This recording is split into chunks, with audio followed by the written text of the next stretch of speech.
Hi everybody and welcome back. We are still working on our Art Deco poster and today I'm going to show you how to make your own banner. There are a lot of different ways you can do this, but I'm going to show you how to make it yourself, and hopefully you get lots of ideas and you can change it up however you want. So this, like any good cooking show, I pre-made one. This is what it looks like in the end. We're also going to go a little bit further with it, but let me just show you sort of the basics of it. The first thing you want to do is make yourself a nice little rectangle. I'm just doing it in black and white. There's a rectangle. You want to make sure that your text fits in there. Looks like I already outlined this, so that's nice. Yeah, okay. Oop. Oh, fell behind there. I just did Control-Shift bracket key, and that brings it to the very top. Okay, so here we have our rectangle and our text. I'm going to make the text just a hair smaller. And for the little end pieces of the banner, here I'm going to copy and paste that rectangle. Why is it going so slow? Wake up. Hey, buddy. Control-C, Control-V. Okay, there we are. That was weird. Where did it go? Okay, so I got a little rectangle here. I'm sort of offsetting this a little bit.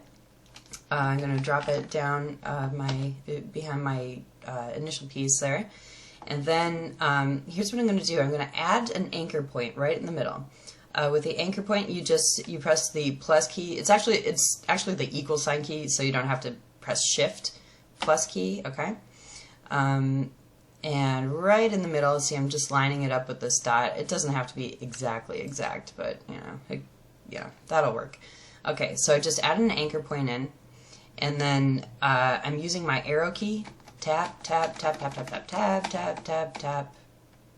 One more. Okay, and there we have our sort of our little, you know, ribbony end of the banner. So that's a nice little piece there. Okay, and once again for the is part, Control-C, Control-V. I'm bringing this down. Now you may notice that the strokes are different sizes now. When you resize rectangles, it sort of proportionally brings the stroke sizes back down. So we're going to change that in the end. But right now we're just working on the is part. Here we go. Drop that back down. Okay, there is. Here we are. Bring that up. It goes without saying, learn your shortcut keys. It shaves so much time off of everything you need to do. Now for the other end of our banner, I'm just going to Control-C, Control-V, copy paste this side. Now the letter O key on your keyboard, O, and then Enter.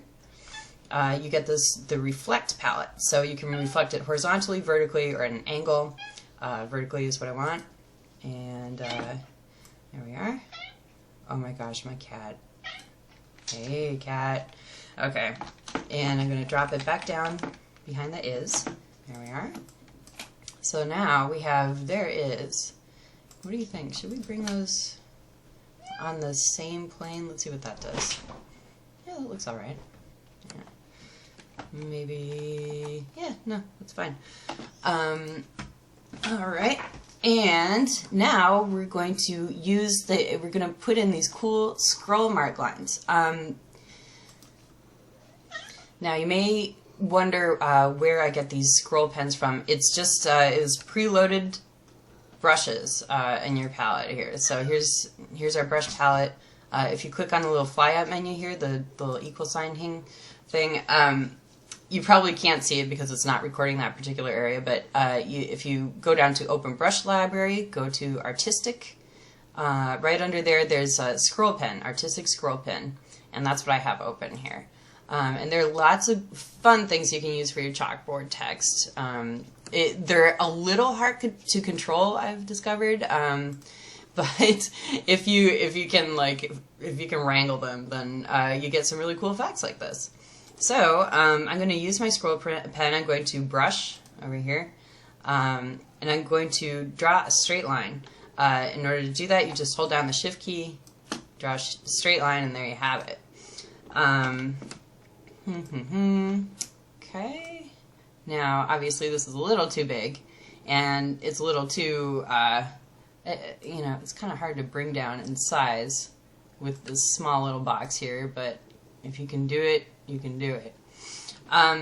Another good way to make this work is you go to Object, Expand Appearance. See, and then you get all these little squares that you can manipulate just a hair easier.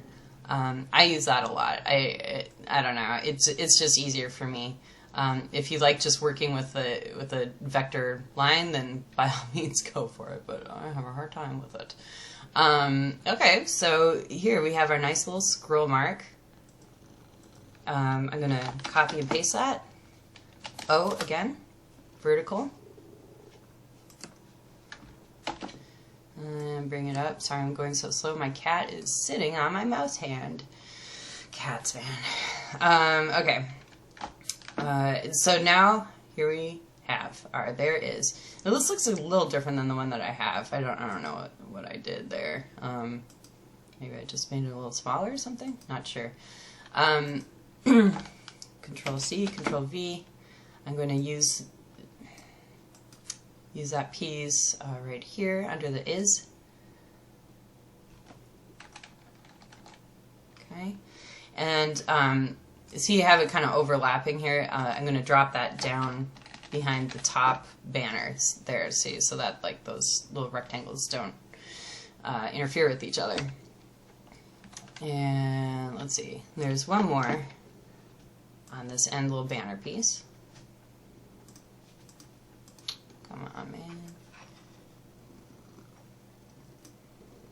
Okay, gonna bring this back down. Now I don't want to squish this up too much because it'll look a little weird, like, you know, it's just kind of like the wrong size compared to, you know, the other stuff that we have. So, good thing we expanded that, huh? So now I can get rid of all these tiny little squares. In order to do that, you can select your anchor tool, this one, A. And then you get as many as you can here. Just select, draw a little box, delete, and it's okay if you delete that line there. I don't think that'll do anything bad. Yeah, delete, delete, delete. These tiny little guys. Delete and delete. There, that worked. Okay. Oh, and let's drop that again behind the other piece of our banner. Okay, and then we're going to use that same one. Control C, Control V. O for reflect. And that'll bring us up over here. Once again, drop it behind your other piece. Okay. Let me make sure that there's, I'm going to delete this little one here. I'm using my minus key in this case. There we go. Okay. So now we have kind of a neat effect. Oh, I forgot the other side of this is banner.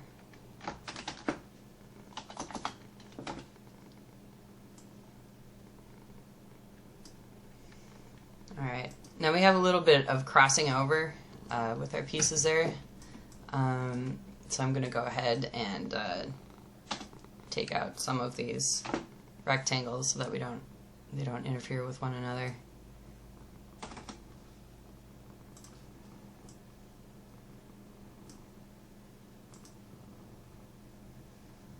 Yeah.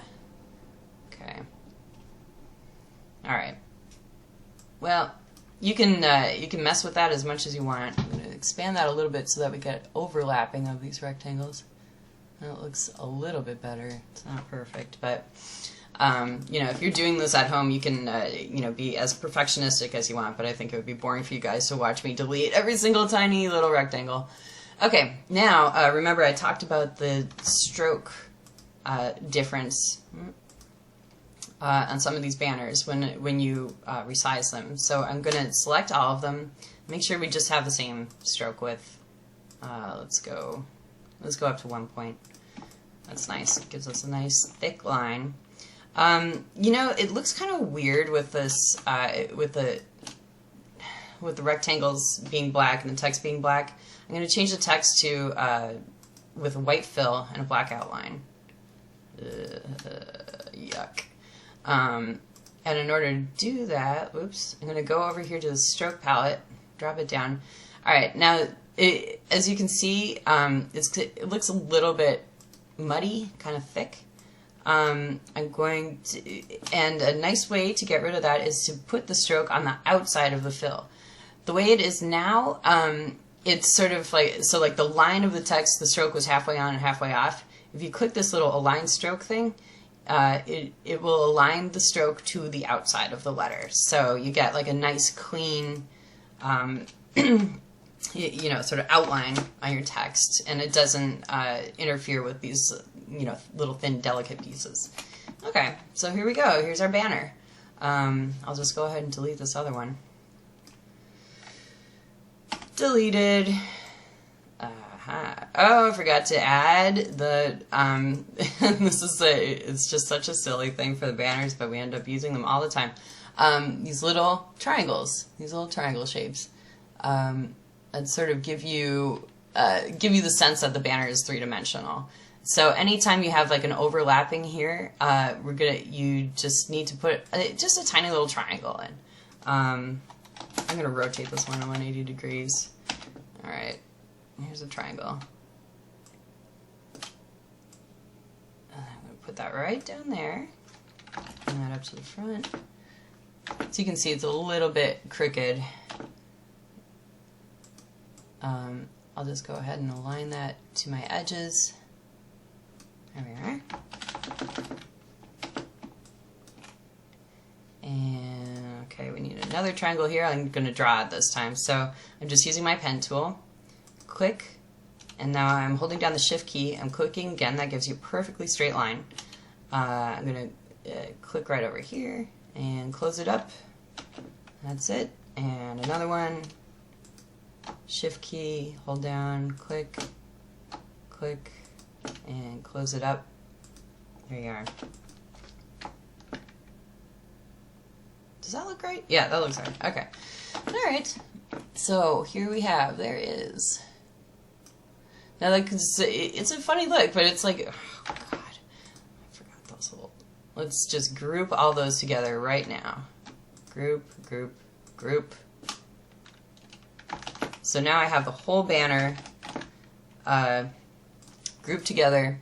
Everything's looking good. Okay. Now, if you want to put this, if you want to sort of give it like a wavy shape, there are a couple different ways you can do it. Let me show you, let's see, let's start out with an easy way. Let's go Object, let's see, Envelope Distort. Now there are two different ones. There's Make with Warp and Make with Mesh. Let's go with the Warp here.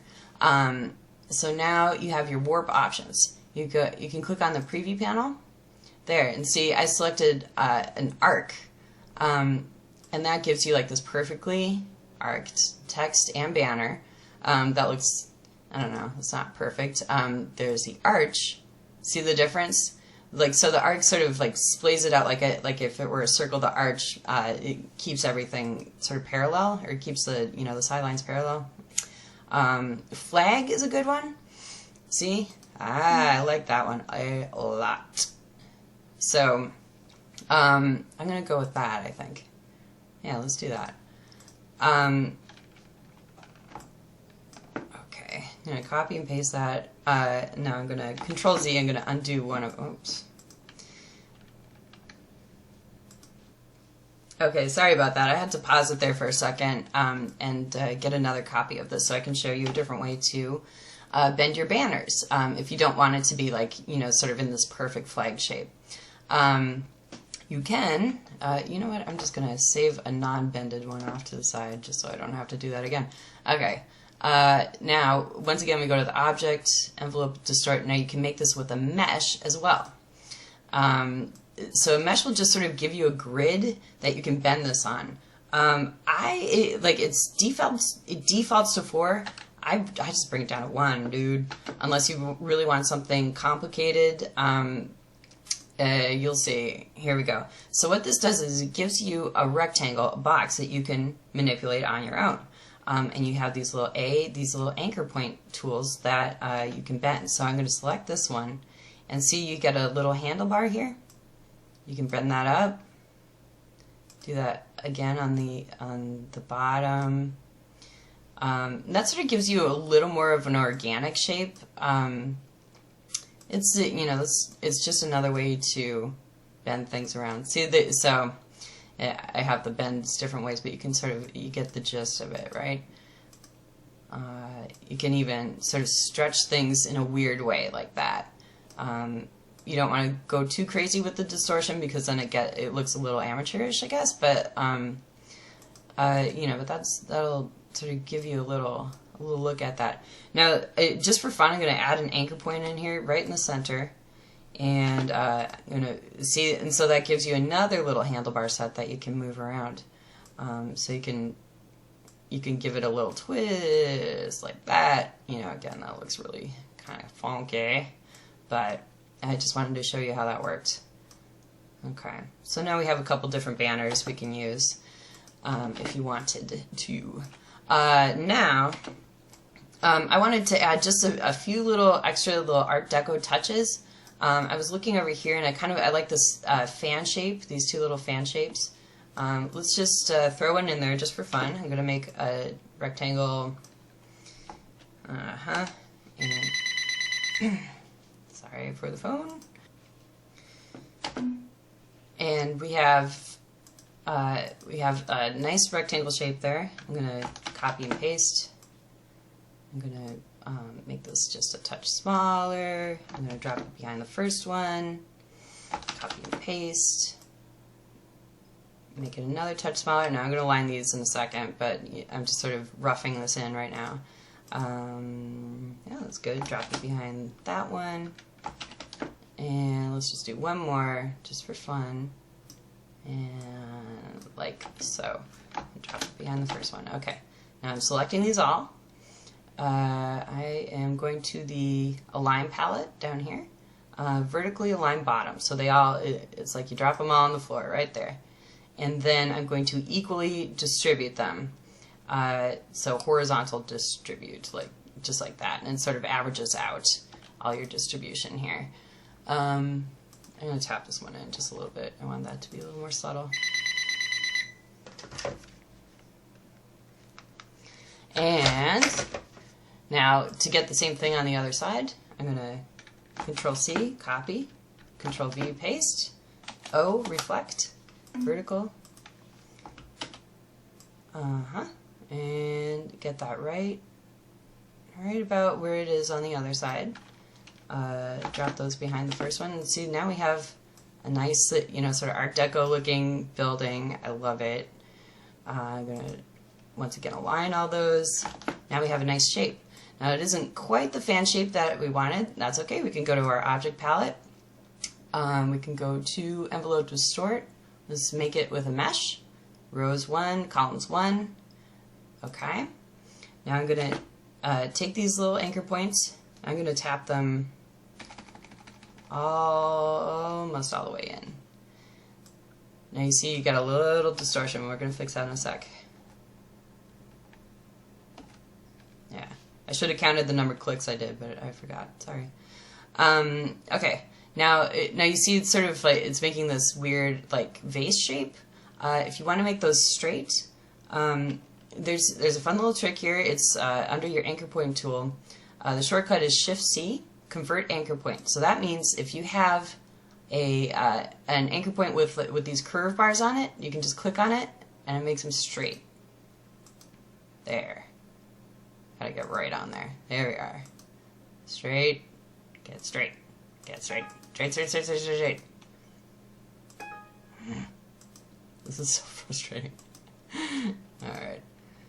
I'm gonna select this real tight. Okay. And convert anchor point.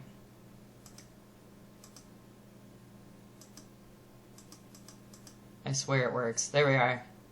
And then the bottom one. Come on. Maybe I should just zoom in. Here we are. Okay, whew. See, I promised. Promised that it worked.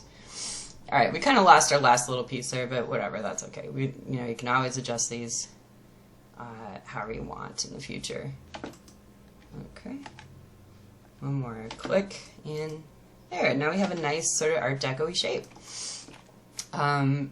It's a little big for what we need right now, but that's okay. We can just reduce it. I'm just flipping that around. I'm going to put that there.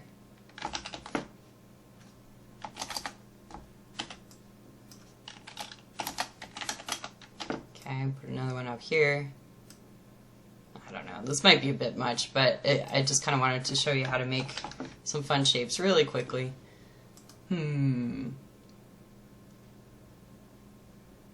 Yep, okay, so here you go. There's a banner, there's our shapes. You know what, I'll throw in a couple of rectangle shapes too.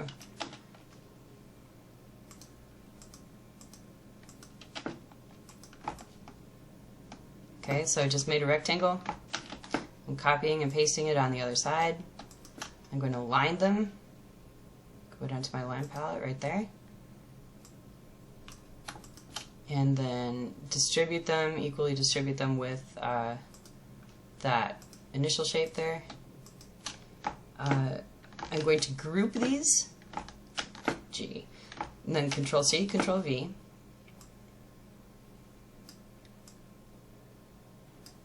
And then maybe I'm going to scale them down just by like 80%. There we are.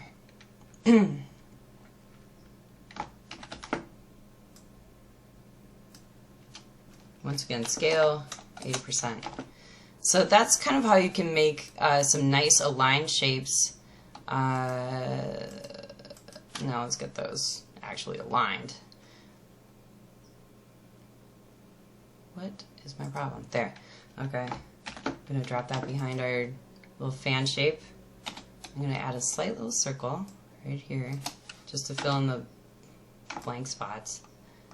There.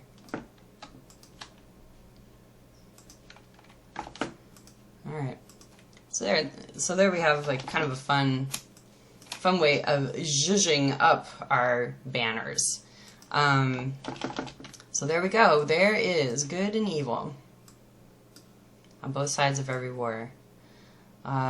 Stay tuned. Well, you know what? If you have a few extra seconds now, we're already 22 minutes in. I'll work on good next time and evil, and we'll do a lot more fun stuff. Thanks for tuning in. Bye.